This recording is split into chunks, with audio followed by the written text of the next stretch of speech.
اللهم صل على سيدنا محمد وعلى آل سيدنا محمد. Majlis sambutan Isra dan Mi'raj disemarakan lagi dengan ceramah khas yang akan disampaikan oleh Yang Mulia Profesor Dr. Ustaz Haji Abdul Somad, penceramah khas dari Republik Indonesia. Assalamualaikum warahmatullahi wabarakatuh. Alhamdulillahilladzi bi ni'matihi tatimmus shalihat. Wassalatu wassalamu ala sayyidis sadat wa ala alihi wa ashabihi ahlil fadaili wal karamat. Allahumma 'allimna ma yanfa'una wanfa'na bima 'allamtana innaka antal alimul hakim. Rabbi shrah li sadri wa yassir li amri wahlul 'uqdatam min lisani yafqahu qawli. Allahumma shalli wa sallim ala sayyidina Muhammad wa ala alihi wa ashabihi wa man tabi'ahum bi ihsanin ila yaumiddin. Amma ba'd. Menghadap ke hadapan majlis ke bawah duli yang maha mulia Paduka Sri Baginda Sultan Haji Hasan Al-Bolkiah Mu'izzuddin wad Daulah Ibni Almarhum Sultan Haji Omar Ali Saifuddin Sa'dul Khairi wad Din Sultan dan yang di-Pertuan Negara Brunei Darussalam. Ampun beribu-ribu ampun. Dengan segala penuh hormat serta ta'zim, hamba ke bawah duli Tuan Patik menjunjung limpah kurnia perkenan ke bawah duli Tuan Patik bagi menyampaikan ceramah ini kepada para hadirin dan hadirat di majlis sambutan Isra dan Mi'raj peringkat negara bagi tahun 1446 Hijrah dengan menggunakan bahasa biasa dalam ceramah yang akan hamba ke bawah duli Tuan Patik sampaikan ini. Tajuk yang dilimpahkan kepada Patik adalah sembahyang mencerdaskan minda. Apakah betul sembahyang itu boleh mencerdaskan minda? Maka syarat orang yang sembahyang mesti ada minda, baligh, berakal. Walaupun dia baligh umur sampai, tapi kalau tidak berakal maka dia tidak wajib sembahyang. Rufi'al qalamu an thalathatin. Ada 3 jenis manusia yang amalannya tidak dicatat. Malaikat tidak menulis amal dia. Anis sabiyyi hatta yahtalim, anak kecil hingga dia akil baligh. Anil naim hatta yastayqis, orang tidur hingga dia terjaga. Anil majnun hatta yafiq, orang gila hingga dia sihat daripada penyakitnya. Ketiga-tiga manusia ini tidak wajib sembahyang sebab tiada minda yang boleh dia pakai untuk mengingat Allah Subhanahu wa ta'ala. Orang Arab menggunakan untuk minda ini, mereka kata menggunakan 3 huruf, aqala. Ketika mereka menggunakan kain penutup kepala, mereka takut kain itu terbang dihembus angin, maka kain itu diikat dengan satu tali. Mereka menyebut tali pengikat itu sebagai iqal. Iqal dari kata akal. Akal mengikat. Kenapa akal itu disebut mengikat?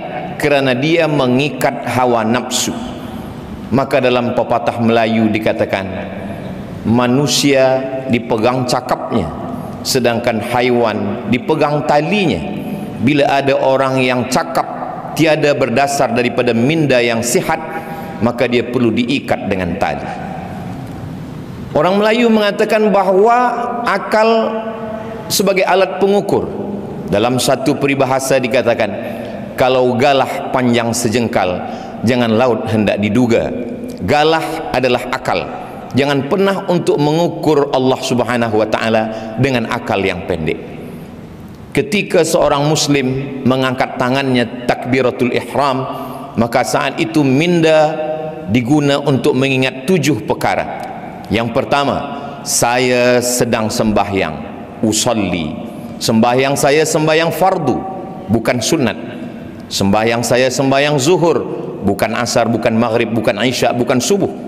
Selepas itu dia katakan usalli fardal maghribi, 3 rakaat, 4 rakaat, 2 rakaat. Dia katakan arba'a rakaatin, adaan, bukan qada, bukan i'adah, lillahi ta'ala. Itulah yang terkumpul dalam talaffuz bin niat usalli yang diucapkan setiap muslim, usalli fardhu zuhri arba'a raka'atin adaan ma'muman lillahi ta'ala. 7 perkara itu dia ingat kuat-kuat pada saat itu minda dia sedang dicerdaskan dengan mengingat perkara-perkara itu. Jika ada seorang muslim kerana sibuk dengan sosial media, dengan televisi, kemudian dia lupa mengingat sesuatu, lalu dia angkat takbiratul ihram, maka sepakat semua mazhab batallah solatnya. Dalam mazhab yang kita pakai, mazhab Melayu, di bumi Melayu, mazhab Imam Muhammad bin Idris Asy-Syafi'i, niat di dalam takbiratul ihram, muqaranah namanya, disebut dengan muqaranah kerana sejalan antara niat dengan takbir. Ketika seorang muslim mengatakan Allahu Akbar, maka saat itu di dalam takbir itu saya sembahyang fardu zuhur 4 rakaat, 4 rakaat adaan ma'muman atau imaman lillahi ta'ala.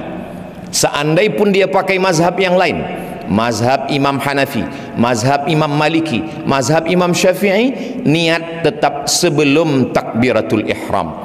Tidak ada satu pun mazhab yang berniat selepas takbiratul ihram. Bila seorang tidak menggunakan mindanya pada takbir itu, kemudian dia mengangkat tangan Allahu Akbar, selepas itu dia ragu zuhur kah, asar, maghrib kah atau isya, maka batallah salatnya menurut semua mazhab. Begitulah Allah Subhanahu wa ta'ala ingin supaya seorang muslim tajam akal dan fikirannya, supaya dia senantiasa menjaga mindanya. Lalu kemudian setelah itu dia menyerahkan semua perkara kepada Allah Subhanahu wa ta'ala. Ada 3 yang melalaikan manusia. Yang pertama, Allahu Akbar, Allah yang maha besar.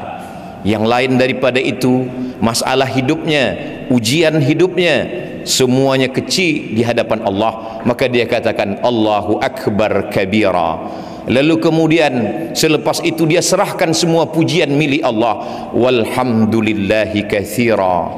Selepas itu baru dia katakan diri hamba kepada Allah penuh dengan silap salah dan dosa, dosa mata hingga ke ujung kaki. Selepas itu dia katakan wa subhanallahi bukaratan wa asila. I'jabul mar'i binafsihi unwanu dha'fi aqlihi. Kekaguman, ujub terhadap diri manusia adalah punca daripada kelemahan minda.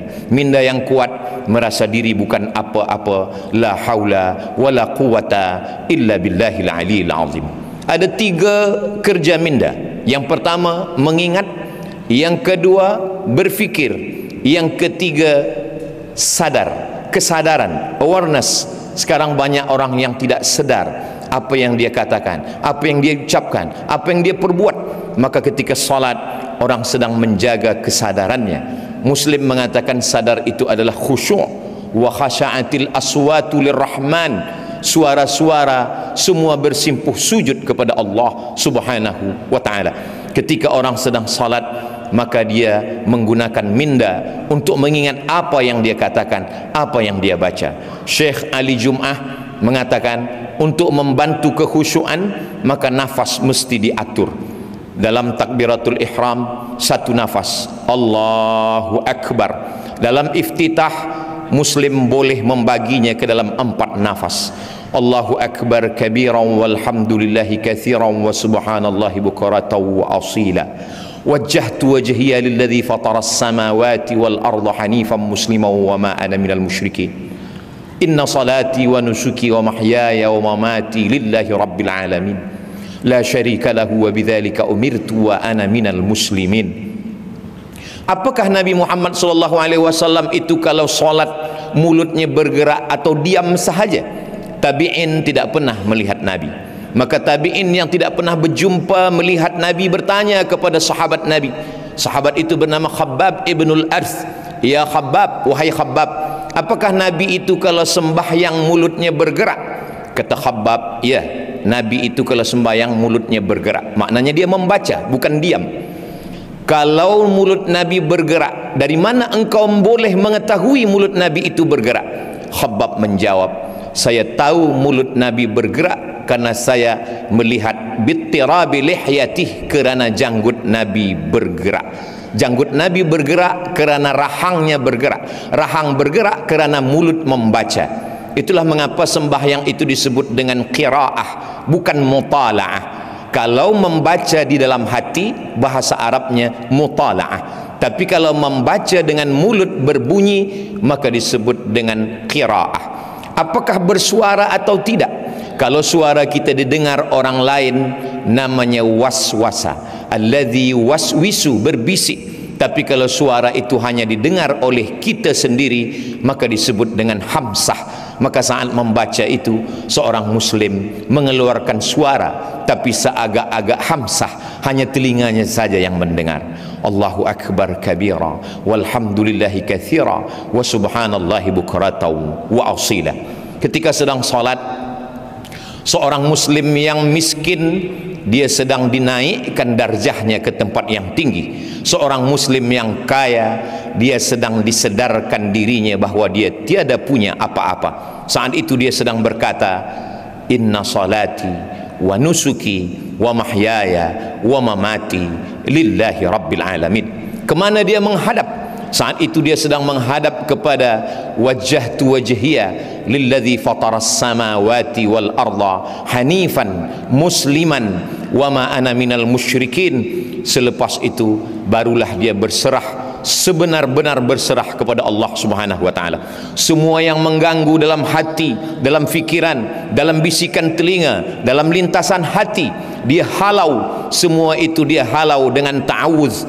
Dalam mazhab Syafi'i, ta'awuz, a'udzubillah, diucapkan dalam setiap rakaat. Kalau solat zuhur 4 kali ta'awuz, a'udzubillahi minasyaitonir rajim, mengamalkan firman Allah, idza qara'tal Qur'an, kalau engkau membaca Al-Qur'an, fasta'iz billah, mintalah perlindungan kepada Allah Subhanahu wa taala. Manusia senantiasa merasa takut, merasa cemas, merasa sendiri, maka pada saat itu dia sedang merasa besar. Saya bersama dengan Allah. A'udzubillah minasyaitonir rajim. Setelah itu barulah dia sadarkan dirinya bahwa dia dalam rahmat kasih sayang Allah. Bismillahirrahmanirrahim. Rahman juga sayang, Rahim juga sayang. Apa beza Rahman dan Rahim? Rahman semua mendapat, yang beriman mendapat, yang tak beriman pun dapat, yang baik dapat, yang tak baik pun dapat. Rahman. Tapi Rahim, yang dapat hanya orang beriman sahaja. Itulah mengapa Allah menyandingkan Ghafur dengan Rahim.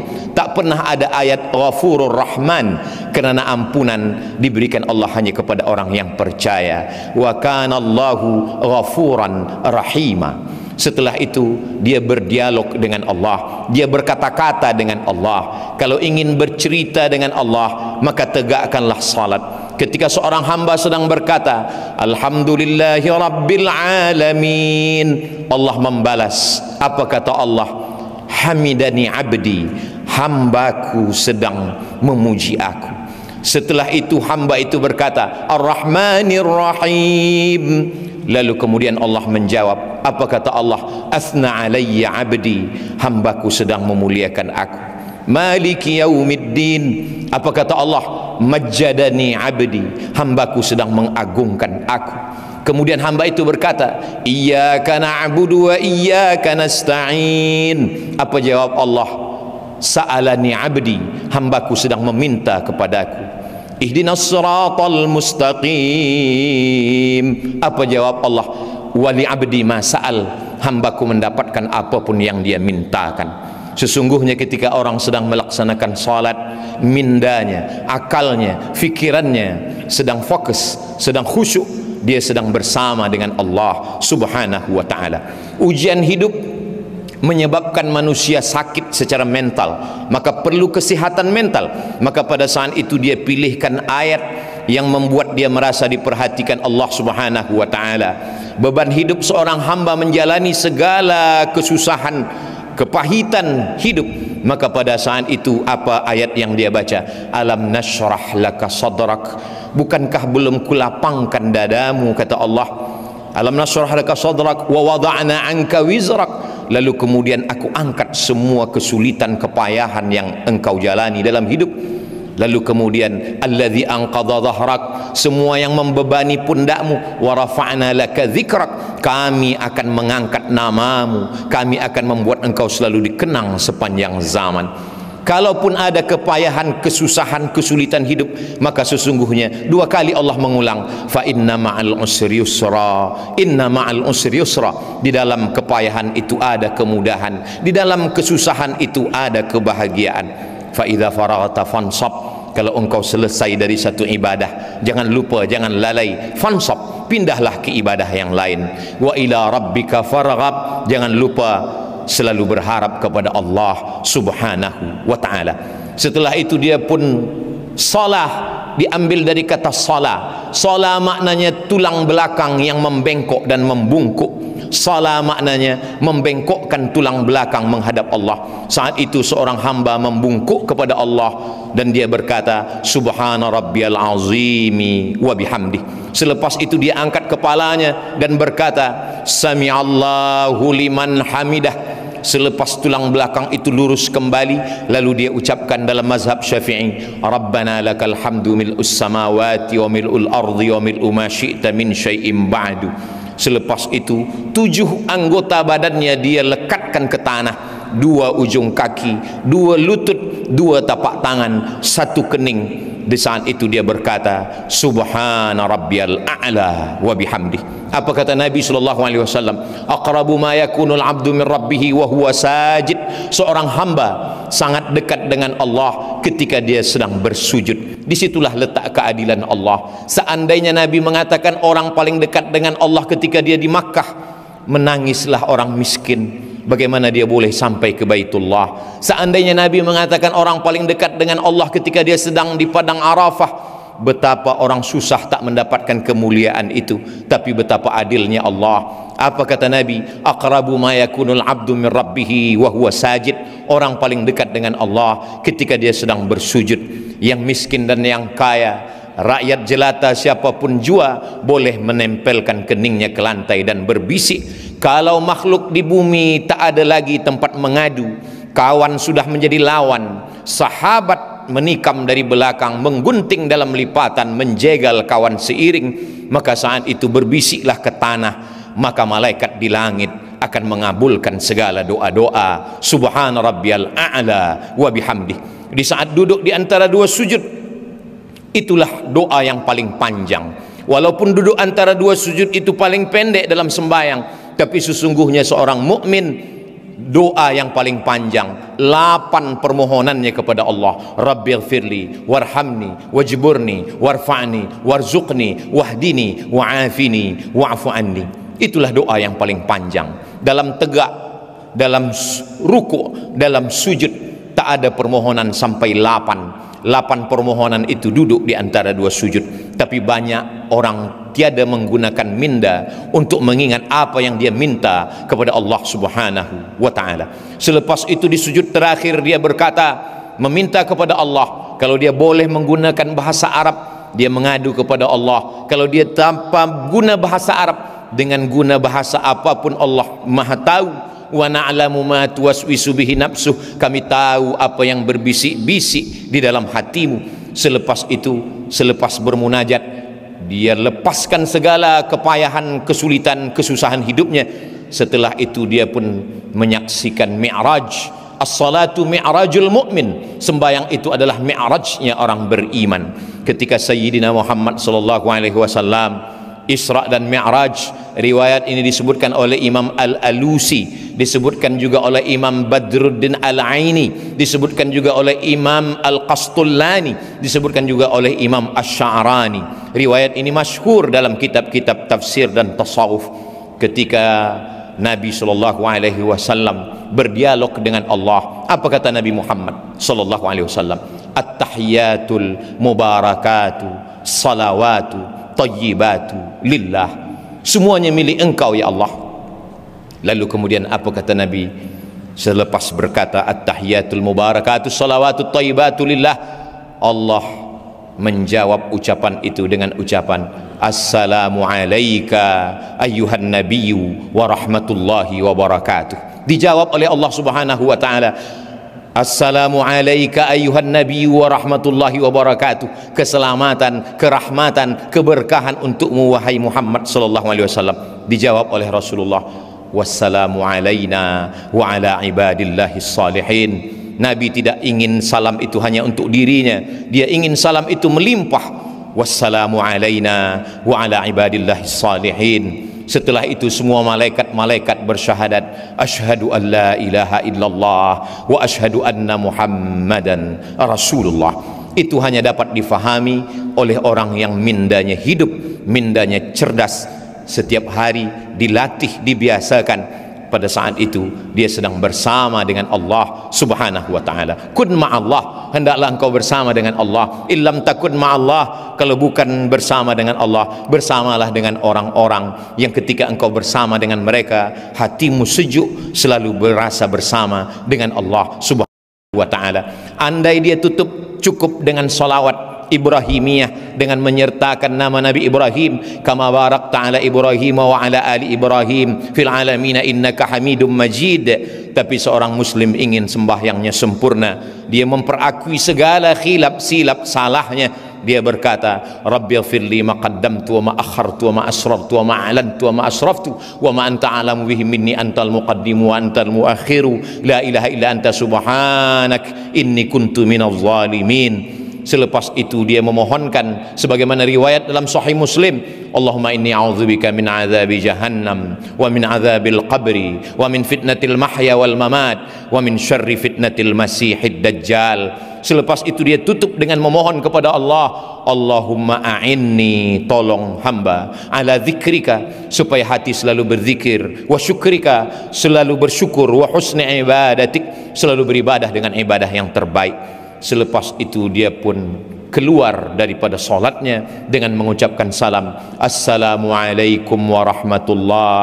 Selepas itu dia katakan, Assalamualaikum warahmatullah. Pada saat itu semua beban hidup, fikiran, kepayahan, kesusahan lepas, kerana dia sedang bersama dengan Allah subhanahu wa ta'ala. Salat tidak hanya menajamkan minda, tapi juga mencerdaskan yang disebut dengan intelligent quotient, tapi juga emosional. Emosional seorang muslim, dia marah, dia ingin berduka, dia bersusah hati, semua kesusahannya sudah dia limpahkan kepada Allah subhanahu wa ta'ala.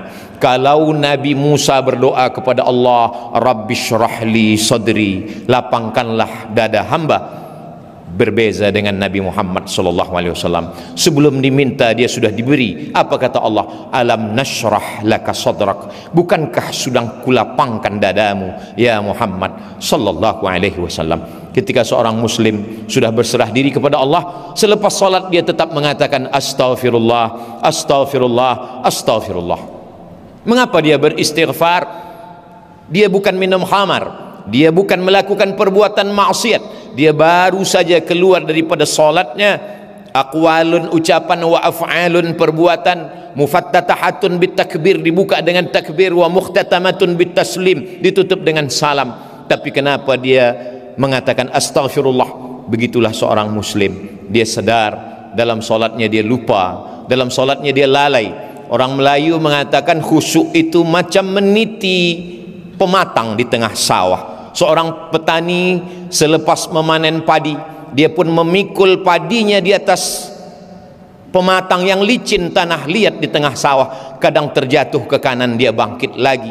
Kadang terlepas kaki ke kiri, dia tegak kembali. Begitulah menjaga kekhusyuan. Selepas itu dia sedarkan dirinya, astaghfirullahalazim alladzi la ilaha illa huwal hayyul qayyum wa atubu ilaih. Selepas itu dia berzikir, subhanallah walhamdulillah la ilaha illallah. Selepas itu dia berdoa, ad-da'i wal mu'amminu fil ajri sawa, yang berdoa dan yang mengaminkan sama-sama dapat pahala. Hari ini banyak orang tidak lagi mahu berdoa selepas sembahyang meninggalkan masjid, padahal itu adalah satu saat, suatu waktu yang dipilih oleh Allah Subhanahu wa taala, waktu mustajab untuk berdoa. Maka ketika imam membaca sesungguhnya Nabi Ibrahim, Nabi Musa alaihissalam berdoa, Nabi Harun mengaminkan. Apa kata Allah dalam Al-Quran? Qad ujibat da'watukuma, doa kamu berdua sudah dikabulkan Allah.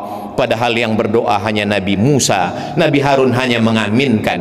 Nabi Musa berdoa, Nabi Harun mengaminkan. Jibril berdoa, Nabi Muhammad SAW mengaminkan. Suatu ketika Nabi Muhammad SAW turun dari mimbarnya, dari lantai aras yang pertama Nabi mengatakan amin, yang kedua Nabi mengatakan amin, yang ketiga Nabi mengatakan amin. Sahabat bertanya, lima fa'alta ya Rasulullah, mengapa engkau lakukan ini wahai Rasulullah? Kami mendengar engkau mengatakan amin 3 kali, tapi kami tak mendengar ada satu pun yang berdoa. Nabi Muhammad SAW mengatakan, saya baru saja mendengar malaikat Jibril berdoa, 3 doa Jibril. Bu'adan liman adraka Ramadan falam yughfarlah, celakalah orang yang berjumpa dengan Ramadan tapi tidak diampunkan dosanya. Maka Nabi Muhammad SAW mengatakan amin. Yang kedua, bu'adan liman adraka walidahul kibara ahaduhuma aw kilahuma falam yudkhilahul jannah, binasalah orang yang berjumpa dengan ayah ibunya tapi dia tidak berbakti kepada mereka berdua sehingga dia tidak masuk surga. Maka Nabi mengatakan amin. Yang ketiga, bu'dan liman dzukirta wa lam yusalli alaika, celakalah orang yang ketika disebut namamu tapi dia tidak mahu berselawat kepadamu. Allahumma salli ala sayyidina Muhammad wa ala ali sayyidina Muhammad.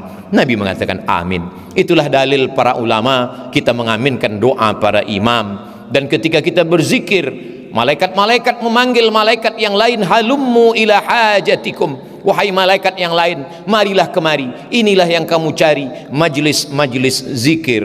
Selepas berzikir dan berdoa, lalu kemudian semua malaikat-malaikat itu berkata, qumu maghfuran lakum, tegaklah berdiri, kamu semua sudah diampunkan Allah Subhanahu wa taala. Keluar dari masjid, semua mengucapkan doa, Allahumma inni as'aluka min fadlik. Kenapa ketika masuk masjid Allah maftahli abwaaba rahmatik? Kerana di dalam masjid malaikat sudah menunggu dengan doanya, Allahumma firlahu warhamhu, Allahumma firlahu warhamhu, curahkan rahmatmu untuk mereka. Tapi ketika manakala keluar dari masjid, kita meminta Allahumma inni as'aluka min fadlik, kita minta rezeki karunia Allah. Kerana di luar masjid mencari rezeki, idza qudiyatis salah, kalau salat sudah dilaksanakan, fantashiru fil ard, bertebaranlah di atas muka bumi, wabtaghu min fadlillah, carilah karunia Allah. Orang yang mencari karunia Allah adalah manusia dengan minda yang cerdas selepas dia bermunajat, berdoa kepada Allah Subhanahu wa taala. Semakin banyak ibadah, semakin lama solat khusyuk, semakin cerdas fikiran akal budi manusia, karena dia sedang bersama dengan Allah dan dia sedang mengucapkan salam di hadapan Rasulullah, assalamu alayka ayyuhan nabiyyu wa rahmatullahi wa barakatuh. Ampun beribu-ribu ampun. Demikianlah sahaja yang hamba ke bawah duli Tuan Patik dapat sampaikan di majlis yang diberkati ini. Hamba ke bawah duli Tuan Patik menjunjung beribu ampun jika terdapat sebarang suruk langkah dan tutur kata yang kurang manis di sepanjang perkongsian hamba ke bawah duli Tuan Patik itu tadi. Segala yang hamba baik itu adalah yang baik-baik datang dari Allah Subhanahu wa taala, dan apa yang sebaliknya adalah dari hamba ke bawah duli Tuan Patik sendiri. Sekian, wabillahi taufiq wal hidayah. Wassalamualaikum warahmatullahi wabarakatuh. Hamba ke bawah duli Tuan Patik menjunjung anugerah. اللهم صل على سيدنا محمد وعلى آل سيدنا محمد كما صليت على سيدنا إبراهيم وعلى آل سيدنا إبراهيم